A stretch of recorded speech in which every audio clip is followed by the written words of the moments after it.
إطار الجمعية الوطنية لحملة الشهادات المعطلة بالمغرب كما جرت العادة وسيرنا على نهج الشهداء.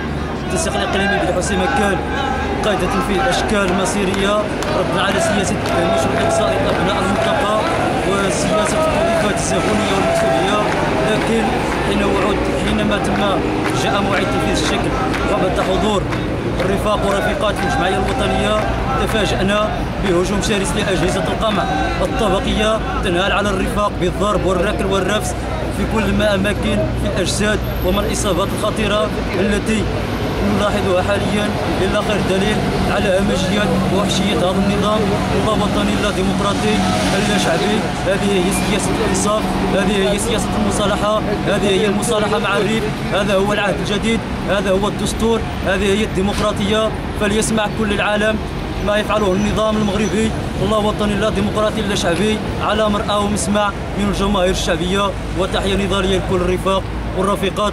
الصمود ثم الصمود، المجد والخلود للحساني ونجية والحمزاوي.